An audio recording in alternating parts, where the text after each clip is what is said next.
जय श्री माता जी। परम पूज्य श्री माता जी, कृपा करके आप सारे देव देवियों के साथ ये ध्यान और मेडिटेशन के मंच पर पधारिए। सभी संतों, सभी शुद्धात्मा, सभी देवदूतों, आप ही के साथ ध्यान करने के लिए उपस्थित हुई है। परम पूज्य श्री माता जी, कृपा करके आप सारे देव देवियों के साथ पधारिए और सभी संतों को, सभी शुद्धात्मा को निर्विचारिता स्थिति, ध्यान की स्थिति प्रदान कीजिए। माँ परम पूज्य श्री माता जी, आपके श्री चरण कमल पर कोटि कोटि नमन। कुंडली उठाकर बंधन लेंगे।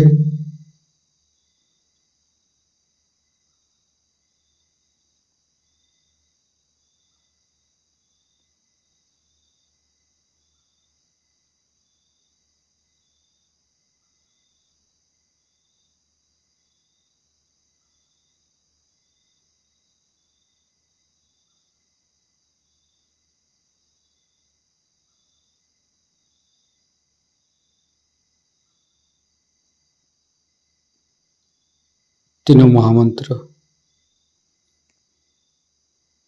ओम तमेव साक्षात् श्री महालक्ष्मी महासरस्वती महाकाली त्रिगुणात्मिका कुंडली साक्षात् श्री आदिशक्ति माता जी श्री निर्मला देवी नमो नमः। ओम तमेव साक्षात् श्री कल्की साक्षात् श्री आदिशक्ति माता जी श्री निर्मला देवी नमो नमः। ओम तमेव साक्षात् श्री कल्की साक्षात् श्री सहस्रार स्वामिनी मोक्ष प्रदायिनी माता जी श्री निर्मला देवी नमो नमः। गणेश मंत्र। ओम तमेव साक्षात् श्री गणेश साक्षात् श्री आदिशक्ति माता जी श्री निर्मला देवी नमो नमः। दोनों हाथ श्री माता जी की तरफ। कुछ भी नहीं सोचेंगे, मन के अंदर समस्त चिंता को परम पूज्य श्री माता जी की श्री चरण पर समर्पित करेंगे। परम पूज्य श्री माता जी, हमारे हृदय को सच कीजिए। सच हृदय कमलासन पर आपके श्री चरण की पूजा होने दीजिए। माँ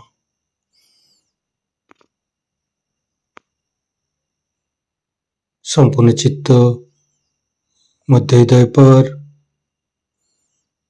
परम पूज्य श्री माता जी की श्री चरण की शीतलता अनुभव करते रहेंगे। परम पूज्य श्री माता जी, हम अज्ञानी हैं। हमारी अज्ञानता के वश में यदि आपकी शान के खिलाफ कोई गलती हुआ हो, कृपा करके अब मुझे क्षमा कर दीजिए। माँ दोनों हाथों की अंगुली के ऊपर चैतन्य लहरें अनुभव करते रहेंगे।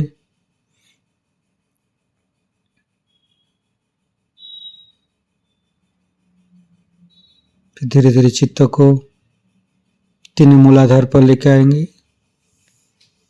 परम पूज्य श्री माता जी, आप ही तो प्रभु गणेश है। कृपा करके हमारे शरीर की तीनों नाड़ी सातों चक्र के ऊपर स्थान ग्रहण कीजिए और सभी चक्र के दोषों को, सभी चक्र के अंदर रोगों को दूर कीजिए माँ। हे प्रभु गणेश,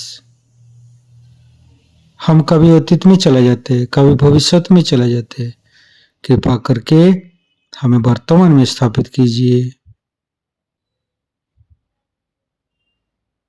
संपूर्ण चित्त, बाएं मूलाधार, परम पूज्य श्री माता जी, आप ही तो अबोधिता प्रदान करते हैं, आप ही तो पवित्रता बनाया है। कृपा करके हमारी अबोधिता और पवित्रता को रक्षा कीजिए। निर्मल गणेश का मंत्र लेंगे।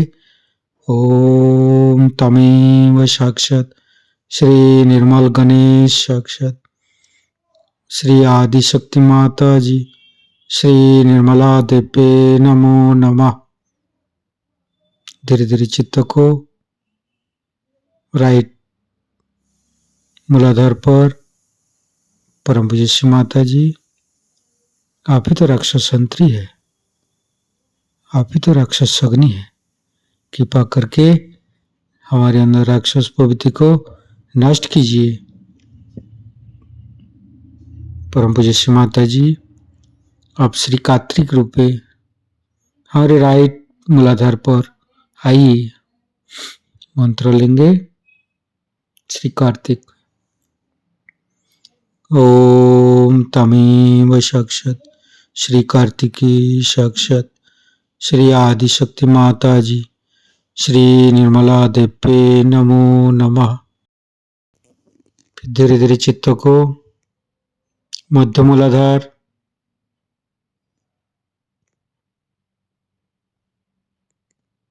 ओम गंग गणपते नमः 4 बार करेंगे। ओम गंग गणपते नमः, ओम गंग गणपते नमः, ओम गंग गणपते नमः, ओम गंग गणपते नमः। साक्षात श्री आदिशक्ति माता जी श्री निर्मला देवे नमो नमः। परम पूज्य श्री माता जी, गौरी माता के रूप में हमारे मध्य मूलाधार में आइए और समस्त दोषों को दूर कीजिए। परम पूज्य श्री माता जी, हमारे ऊपर दया कीजिए, कृपा कीजिए, हमारी क्षमा को स्वीकार कीजिए माँ।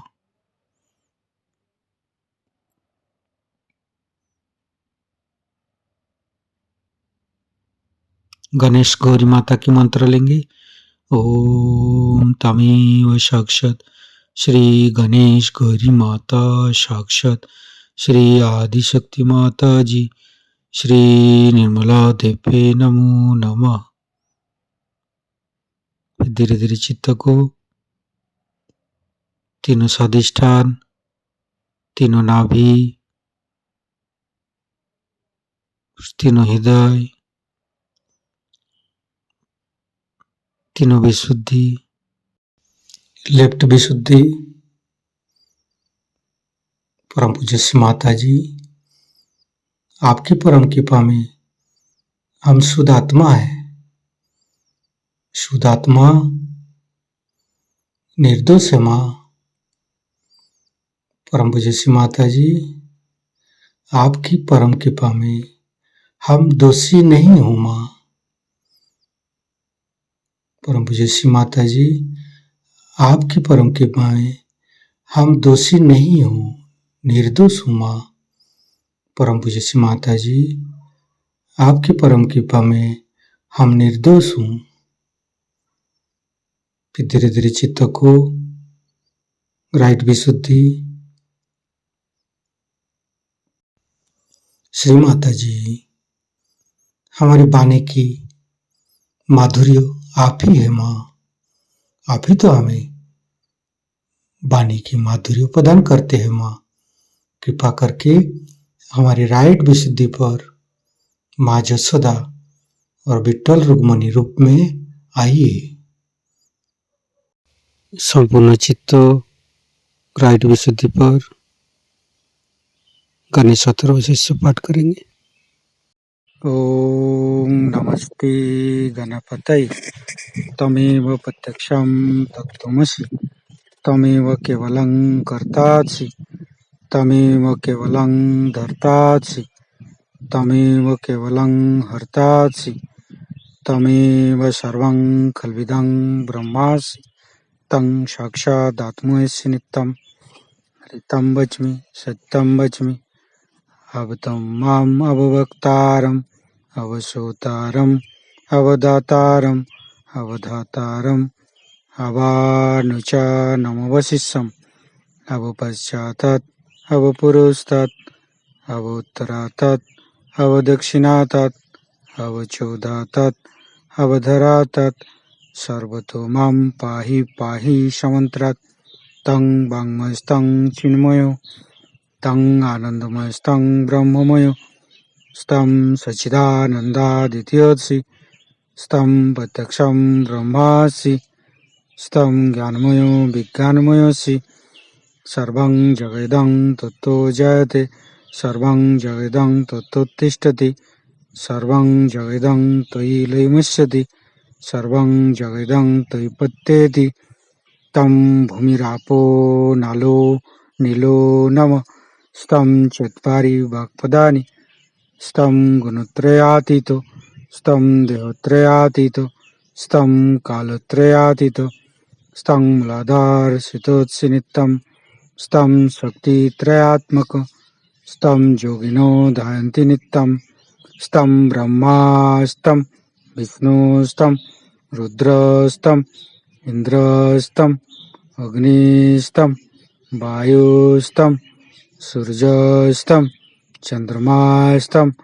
ब्रह्मभूर्भुवस्सुरं ज्ञानादि पूर्वमुच्चाय वर्णादि तदनंतर अनुसारो परतरो अर्धेन्दु उल्लसितं तारेण ऋतं एतत्तव मनुष्यरूपं गकारो पूर्वरूपम् अकारो मध्यम रूपम् अनुसारो शांतिरूपं बिंदु उत्तर रूपं नादं संधानं संगीता संधि शैषा गणेश विद्या गणक ऋषि निश्चित गायत्री छंद गणपतिर्देवता ओं गं गणपतये नमः एकदन्ताय विद्महे वक्रतुंडाय धीमहि तन्नो दन्ति प्रचोदयात् एकदन्तं चतुर्हस्तं पाशमङ्कुशधारिणं रदं च वरदं हस्ते बिभ्राणं मूषकध्वजं रक्तं लम्बोदरं शूर्पकर्णकं रक्तवाससं रक्तगन्धानुलिप्ताङ्गं रक्तपुष्पे सुपूजितं भक्तानुकम्पिनं देवं जगत्तारणमच्युतम् आविर्भूतं च सृष्ट्यादौ प्रकृते पुरुषोत्तरम् एवं ध्यायन्तो नित्यं स योगी योगिनो वर नमो बृहत्पतये नमो गणपतये नमो पमतपतये नमस्ते अस्तु लंबोदराय दन्ताय विघ्ननाशिने श्रीविसुताय श्रीवरदमूर्तये नमो नमः। साक्षात् श्री आदिशक्ति माताजी श्री निर्मला देवी नमो नमः।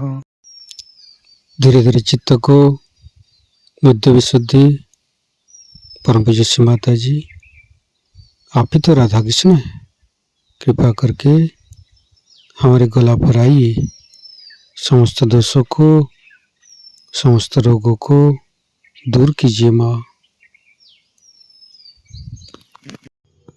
संपूर्ण चित्त बुद्ध विशुद्धि पर रखेंगे।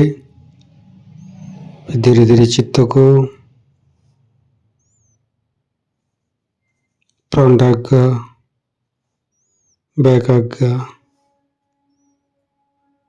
शास्त्रार परम पूज्य श्री माता जी हमारे अंदर अहंकार प्रति अहंकार को दूर करके हमारी ब्रह्मानंद को खोल दीजिए माँ।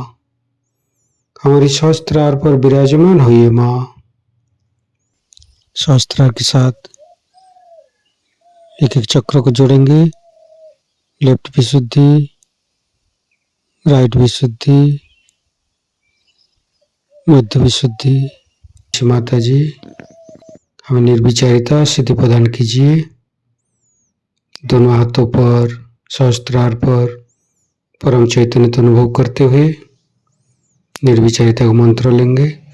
ओम तमेव साक्षात श्री निर्विचारिता साक्षात श्री आदिशक्ति माता जी श्री निर्मला देवे नमो नमः।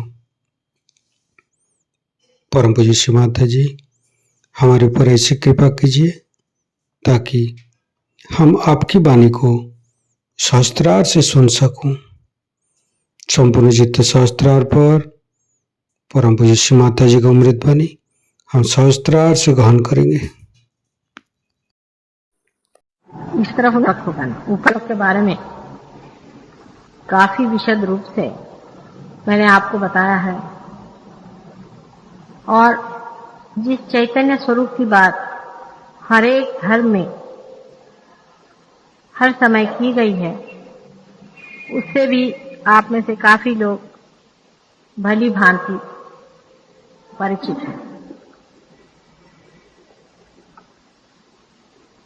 उस पर भी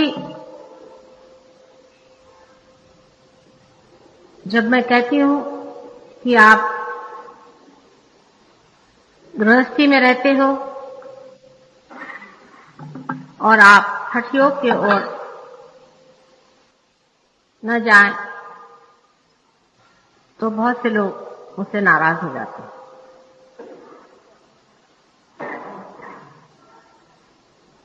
और जब मैं कहती हूं कि इन सन्यासियों के पीछे में आप लोग अपने को बर्बाद मत करिए और इनको चाहिए कि गृहस्थ लोग दूर ही रखें, तभी आप लोग सोचते हैं कि माँ सभी चीज को क्यों मना करते। ऐसे तो मैं सारे ही धर्मों को संपूर्ण तरह से आपको बताना चाहती हूँ। इतना ही नहीं, जो कुछ भी उसमें आधा अधूरापन भाषित होता है उसको मैं पूर्ण करना चाहती हूँ। मैं किसी भी शास्त्र या धर्म के विरोध में हो ही नहीं सकती हूँ, लेकिन अशास्त्र के जरूर विरोध में हूँ और अधर्म के। और जहाँ कोई चीज अधर्म होती है और अशास्त्र होती है, एक माँ के नाते मुझे आपसे साफ साफ कहना ही पड़ता है। बाद में आपको भी इसका अनुभव आ जाएगा कि मैं जो कहती हूँ वो बिल्कुल सत्य है, प्रैक्टिकल है। जब आप अपने हाथ से बहने वाले इन वाइब्रेशंस को दूसरों पे आजमाएंगे, आप समझ लेंगे कि मैं जो कहती हूँ बिल्कुल सच बात कहती हूँ और पूर्णतया आपके हित के लिए और आपके उत्थान के मार्ग के व्यवस्थित रूप से प्रकाशित होने के लिए कहती हूँ। यही एक बड़ी शोचनीय स्थिति है कि मानव सत्य को लेने में बहुत टाइम लगाता है।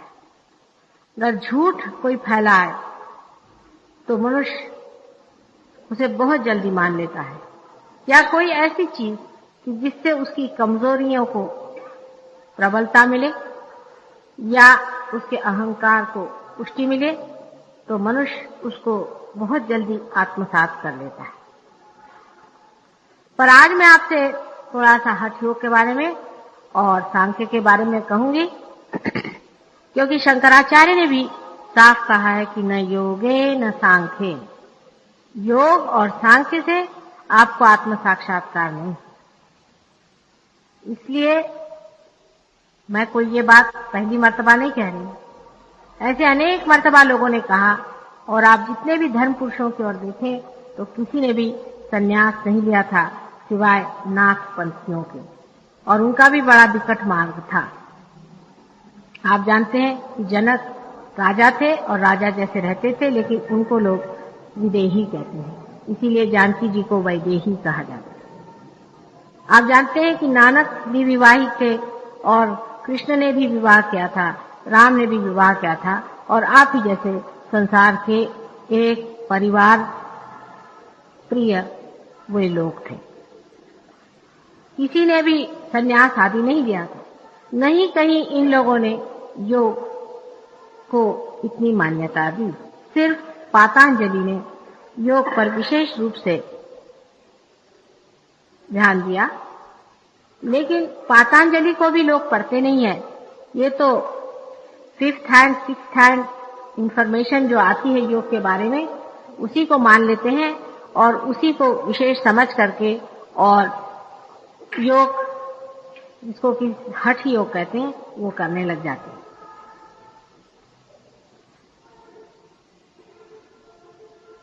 परिवार में जो सामान्य तरह से लोग रहते हैं उनके लिए तो हठ योग अत्यंत हानिकारक होता है। अब वो क्यों होता है, कैसे होता है, वो मैं आपको समझाती हूँ। आप लोग ओपन माइंडेडनेस से बैठे, दिमाग खोल के बैठे, तो आप अभी मेरी बात समझ लें। मानव की जो शक्तियां हैं वो सीमित हैं, वो शरीर के अंदर सीमित की गई है। जब तक उसे आत्म साक्षात्कार नहीं होता है, जब तक उसका कनेक्शन उस सर्वव्यापी शक्ति से नहीं होता है, तब तक उसकी शक्ति जो है वो सीमित होती है। जैसे एक बैटरी का सेल है, जब तक बैटरी के सेल पे चीज चलती रहेगी तब तक उसकी सीमित शक्ति रहेगी, पर अगर उसका कनेक्शन इलेक्ट्रिकल मेन से लगा दिया जाएगा तो शक्ति पूरी समय आती रहेगी। मैं इसलिए बिल्कुल मॉडर्न बातों में समझाती हूँ कि हमारे रोजमर्रा के जीवन में हम इसे देख सकते हैं। अब जब आप हठ योग करते हैं तो उसमें ह और थ 2 नाड़ियों का वर्णन है, जिसे कि सूर्य नाड़ी और चंद्र नाड़ी ऐसे कहते हैं, जिसे हमारे यहाँ सिंपैथेटिक नर्वस सिस्टम कहते हैं।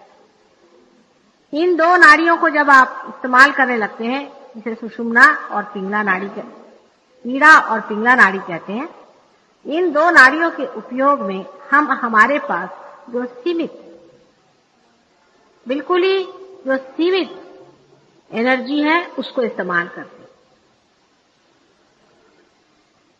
जिस वक्त में हम ये कहते हैं कि हम शारीरिक व्यायाम आदि करते हैं, तो वो समझ लेना चाहिए कि हम हठ योग तो कर ही नहीं रहे, हम सिर्फ हा योग कर रहे हैं। हठ योग का मतलब होता है कि उसके 6 चीजें जो है वो पूरी करनी पड़ती है, यम नियम आदि आप जानते हैं। वो जब तक आप पूरे नहीं कर रहे हैं तब तक आप बिल्कुल पार्शल योग कर रहे हैं, और वो भी आप सिर्फ आपका हा नाड़ी माने सूर्य नाड़ी का काम कर रहे हैं। सूर्य नाड़ी से आपका शरीर बढ़ सकता है और आपकी मेंटल कैपेसिटी शायद बढ़े, लेकिन हम लोग तो कम से कम 3 चीज हैं ही। एक तो हम मेंटल हैं, इमोशनल है और फिजिकल है। तो अगर हमने इन 2 चीजों पर, विशेषतः शरीर पर, पूरी अपनी सीमित शक्ति को अगर खींच लिया, तो जो हमारी इमोशनल नाड़ी है, जिसको चंद्र नाड़ी कहते हैं, वो पूरी तरह से शुष्क होती जाती, उसका सारा ड्रेन होते रहता है, वहां से सारा खींचते जाता है और वो आता है हमारे शरीर पर। और जब वो हम अपने शरीर के बढ़ाने के लिए उसका उपयोग करते हैं, तो जो हमारा इमोशनल बीइंग है वो बिल्कुल ही शुष्क हो जाता है। इसीलिए आपने देखा होगा कि अधिकतर जो योगी लोग होते हैं एकदम बिल्कुल निष्ठुर स्वभाव के, उनमें हृदय होता ही नहीं मानो, और इस कदर क्रोधी और इतने इगोइस्टिकल होते हैं कि उनके जीवन को अगर आप समझ के पढ़ें तो कभी कभी लगे कि ये तो एक तरह की इगोइस्टिकल मॉन्स्टर। जैसे आप विश्वामित्र को पढ़ें, क्या उस हरिश्चंद्र बेचारे के जान को लग गए, खुद तो सन्यासी थे, उसके भी जान को लग गए। वो अच्छा घर गृहस्थी में अपने बीवी बच्चों के साथ बहुत धर्म से राज्य करता था, उसकी जान को लग गए, उसके प्राण ले लिए और उसकी हालत खराब कर दी। आपने दुर्वासा को सुना है, उनका नाम अगर आप सवेरे लीजिएगा तो आपको 3 दिन तक खाने को नहीं मिलेगा। तीसरे जमदग्नि साहब थे, उनके क्या कहने। यानी यहां तक है कि पराशर मुनि के लिए कहा जाता है कि उन्होंने भी एक बहुत ही गंदी बात अपने लाइफ के कर दी थी सत्यवती के साथ, जिन्होंने कि अपने हृदय को पूरी तरह से एम्प्टी तो कर लिया था, लेकिन अपनी काम वासनाओं पर वो कुछ भी नहीं अधिकार रख पाए। एक क्षण में उनका सभी तपस्या वगैरह भंग हो गई। और ऐसे अनेक हैं, आप जानते हैं, अपने ऐसे अनेक ऋषि मुनि हो गए। परशुराम जो थे, जिन्होंने कि कौन से मुनि, अगस्त्य मुनि, अगस्त्य मुनि, और जिन्होंने कि गुस्से में आकर के सारा समुद्र पी लिया था। किसी ने किसी को भस्म कर दिया था, किसी ने किसी को खत्म कर दिया था। आज तक आपने किसी से ये नहीं सुना होगा कि इनमें से किसी ने भी किसी का उद्धार किया होगा या कल्याण किया होगा। माने अपने अंदर जो सीमित शक्तियां हैं, उस सीमित शक्ति में से अगर आप सिर्फ एक नाड़ी पर वो सारी शक्ति को अगर खींच लें, अपने फिजिकल बीइंग को बढ़ाएं या अपने मेंटल बीइंग को बढ़ाएं, तो आपका जो इमोशनल बीइंग है वो बिल्कुल साफ कर जाएगा। और ऐसा आदमी जो है वो किसी भी हद तक पहुंच जाए, उसका कुछ आप नहीं कह सकते हैं, क्योंकि उसका ईगो बलवत्तर हो जाएगा। हठ योग को छोड़िए, ये कराथी करके एक जापानीज लोगों का एक ऐसी इसी तरह का प्रकार है, जिससे वो कहते हैं कि हम अपना डिफेंस कर लेते हैं, हम अपने प्रोटेक्शन के लिए चीज सीख लेते हैं, और अगर हम किसी पर एक जगह प्रहार करें तो वो आदमी एकदम हम उसे खत्म कर सकते हैं। कहते तो वह हम डिफेंस के लिए करें, लेकिन उससे इतने इगोइस्टिक हो जाते हैं, इतने क्रूर हो जाते हैं कि उसका उपयोग बहुत बार वो लोगों को मारने के लिए करते हैं। और आप जानते हैं कि जापानीज लोगों में, कुछ लोगों में बहुत ज्यादा क्रूरता इस कराती के कारण आ गई। आपका जो इमोशनल बीइंग है, आपका जो मन का स्थान है, आपकी जो लेफ्ट में जो नाड़ी है, वो सारी ड्रेन आउट हो जाती। और जितने भी होंगे उनकी मृत्यु कैंसर से तो नहीं होगी, शरीर तो उनका बड़ा तेजस्वी दिखाई देगा, क्योंकि वो सूर्य नाड़ी पर चल रहे हैं, उनकी शक्ल बहुत अच्छी दिखाई देगी। औरतें जो हैं वो भी आप देखिएगा कि बड़ी अपनी कॉन्शियस होंगी अपनी बॉडी की और फिगर की। और ऐसी औरतें जिस घर में होंगी वहां पर पति का जीना मुश्किल हो जाएगा, बच्चों का जीना मुश्किल हो जाएगा, सबकी जान खा लेंगी। कि वो उनकी परफेक्शन करने में वो पति कहेगा भगवान बचा रखे, ये कहां से सन्यासी नहीं मेरे घर में आ गई, मेरी तो इस औरत ने जान लेगी, यहाँ ये क्यों रखा, वहां वो क्यों रखा। हर तरह से वो पति को खाती रहेगी, और उस खाने में वो ये सोचेगी कि वो बड़ा धार्मिक कार्य कर रही है। उसको कभी ये नहीं लगेगा ये सब करने से मैं सबको दुख पहुंचा रही हूँ, मेरे बच्चों के भी मैं जान ले रही हूँ, उनको भी मैं परेशान कर रही हूँ।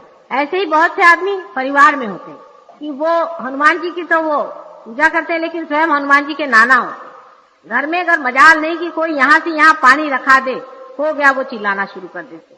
हमारे खानदान में भी एक ऐसे सत्पुरुष थे, हैं अब भी जीवित है, उन्होंने सबके छक्के पंजे घर में छुड़ा दिए थे, लेकिन मैंने उनके मूड पर का जो था वो उतारा और बाकी तो सब लोग उनको थर्राते रहते। इस कदर वो शुष्क, इस कदर वो दूसरों के विचारों से, दूसरों के दुखों से और दूसरों की तकलीफों से अनभिज्ञ, इस कदर वो क्लोज्ड, इनसेंसिटिव जिसको कहते हैं, कि संवेदनशीलता बिल्कुल उनमें नहीं रह जाती। और कंपैशन और लव की तो बात ही मत करें, वो तो वो समझ ही नहीं सकते। अधिकतर लोग जो योग करते हैं, औरतें चाहे आदमी, उनकी कभी भी घर में पटती नहीं। कर दोनों करे तो भगवान ही बचा रखे, उस घर का ही सत्यानाश हो जाए, लेकिन एक भी करे तो भी काफी है।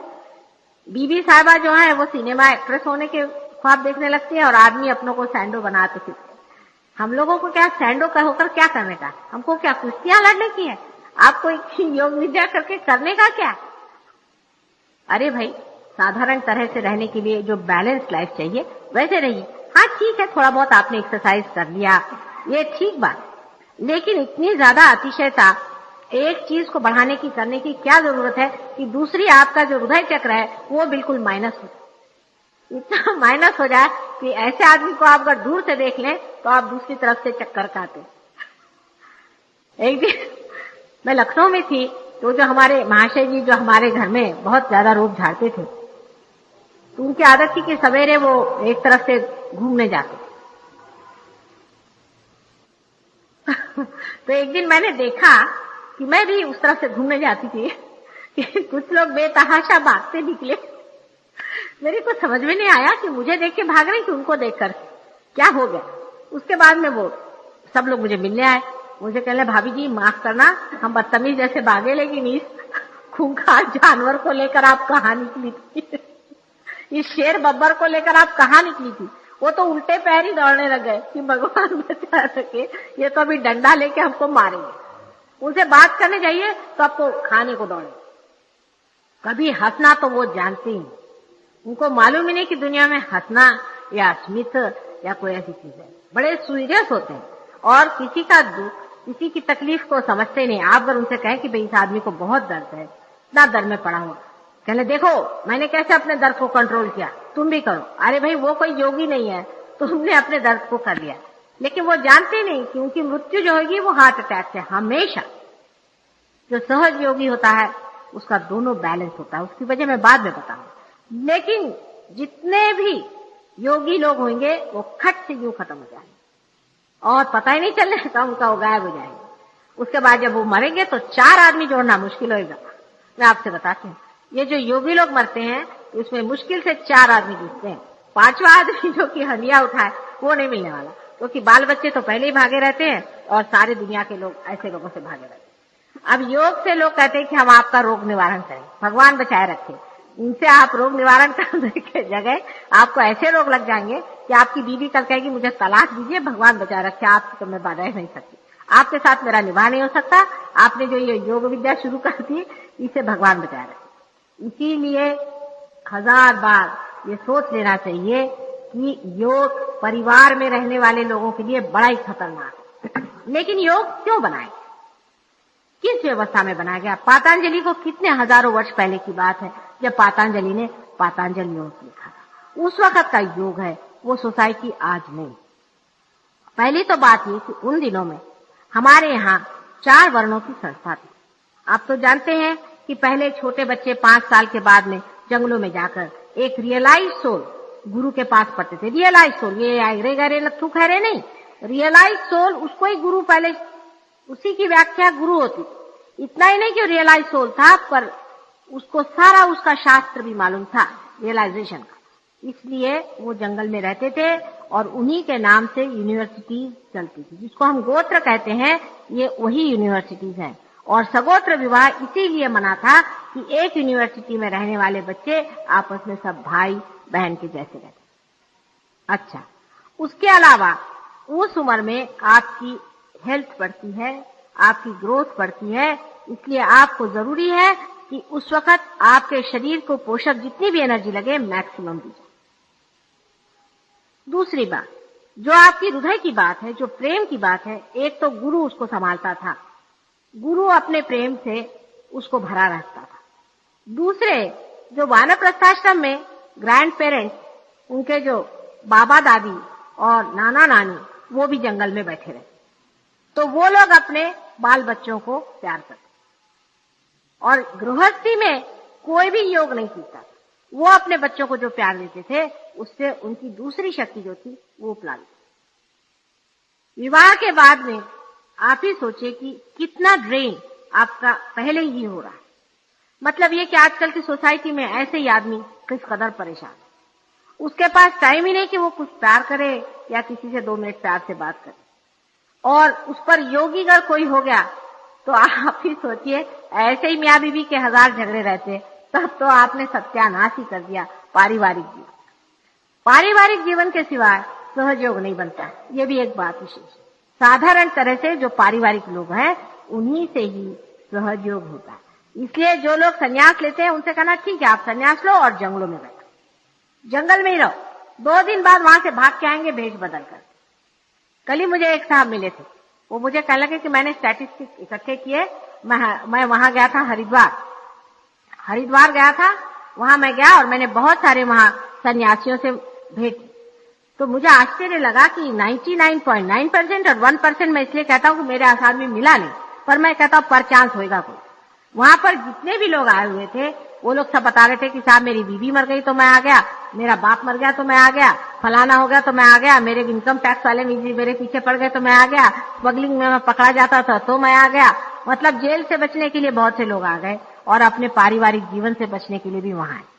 दूसरे स्टाइल के लोग ये थे कि साहब मैं यहाँ पहुंचा, मैंने सोचा कि यहाँ कुछ खाने पीने की व्यवस्था हो जाएगी, तो यहाँ देखता हूँ कि ये तो गेरुआ वस्त्र के लिए गेरुआ रंग भी नहीं मिलता, यहाँ बड़ा मुश्किल काम है और यहाँ बड़ा बुरा हाल है। आजकल तो दुनिया बिल्कुल ऐसी खराब हो गई है कि सन्यासियों को कुछ भीख ही नहीं देती। तो जितने भिखारी दुनिया भर के थे उन्होंने सोचा कि ये आसान है, थोड़ी सी भीख मांग करके गेरुआ वस्त्र लगा लो और जाकर सब हिमालय में रहे। मैं अभी दिल्ली में थी तो कम से कम 5-6 आश्रम से चिट्ठी आई कि माता जी आप तो सारे संसार की पालन करने वाली हैं, आप साक्षात शक्ति हैं, आप हम भिखारियों के लिए, ये नहीं लिखा था पर मैं कहती हूँ बीच में कि हम साधुओं के लिए आप वहां से ब्लैंकेट और धोतियां और ये और वो भेज दी। मतलब भिखारी नहीं लिखा था, उन्होंने अपने को साधु लिखा था। साधु माने जो साध लेते हैं, समझे ना, जो साध ले वो साधु। तो इस तरह से उनकी चिट्ठियां मेरे पास आई। आप बताइए कि आपके समाज के ऊपर में पैरासाइट के जैसे ये लोग लगे, या आपके दौलत के ऊपर में, मैंने कमाई आप कर, मेहनत आप कर, सब कुछ आप करते हैं और खाएगा कौन? तो ये साधु बाबा। बताइए, ये तो कुछ मेहनत नहीं करता, ये तो कुछ नहीं करता, ये तो मोटा होते जा रहा है और आप दुबले होते जा रहे हैं। इस तरह के साधु बाबा गांव गांव गली गली घूमते हैं और अपने शहर में भी काफी ऐसे लोग बैठे हुए हैं जो अपने को सन्यासी कहते हैं। मैंने एक छोटी सी, कहना चाहिए कि सहज कविता एक मेरे मुंह से निकली थी कि तू ले सन्यास पैसा मेरे पास।